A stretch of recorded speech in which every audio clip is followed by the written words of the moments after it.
Assalamu alaikum wa rahmatullahi wa barakatuh. Wannan wata kissa ce wanda ta ɗauki hankalin mutane da suke ɗawafi a masallacin Ka'aba. Wannan bawan Allah bayan ya gama ɗawafinsa sai ya koma gefe yake faɗan waɗannan maganganu. Yake cewa ya ɗan uwana ka sani gani a ɗakin Allah. Yanzu na gama ɗawafi ina nan ina zaune a ɗakin Allah.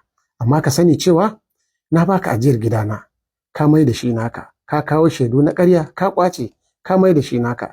Yace to ni yanzu da nake gaban ɗakin Ka'aba ba zan yi maka mummunar addu'a ba, ba zan ma mummunar addu'a Allah ya halaka ka ba. Addu'ar da zan yi maka addu'a ne akan Allah ya shirye ka. Haƙƙin nan nawa da ka karɓa, da na baka wato wakilci ka ƙwace ka mai da shi naka, ka dawo min da shi. Amma ka sani cewa wallahi na rantse da Ubangiji cewa idan muka mutu ina nan zan jira ka akan siraɗi. Zan jira ka akan siraɗi domin ka zo mu yi Allah maɗaukakin sarki ya ƙwatar min haƙƙina.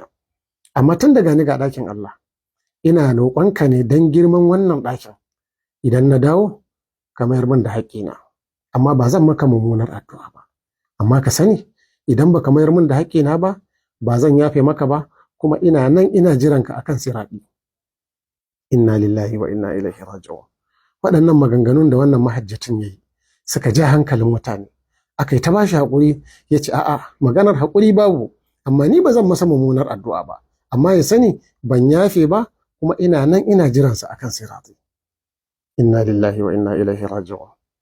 Allah madaukakin sarki yake cewa a cikin hadisul qudsi, ya ibadi inni harramtu adh-dhulma ala nafsi wa ja'altuhu bainakum muharraman fala tadh-dhalamu. Ya ku bayina, na sanya zalunci akan kaina haramun ne, na haramta shi akan kaina.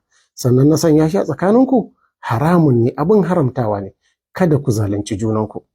Annabi sallallahu alaihi wasallam yake cewa az-zulmu zulumatun yawmal qiyama, wato zalunci duhu ne ranar tashin alkiyama. Kada ka yadda ka bar duniya ka zalunci wani, ko ka ci mutuncin wani, ko ka yi wani ƙazafi, ko ka keta haƙƙin wani. Kar ka yadda ka bar duniya ba tare da ka nemi yafiya daga wajensa ba, domin har idan baka yi haka ba, to abin da ke jiran ka ranar tashin alkiyama hakika mai girma ne. Allah madaukakin sarki ya samu cika da imani. Wassalamu alaikum wa rahmatullahi wa barakatuh.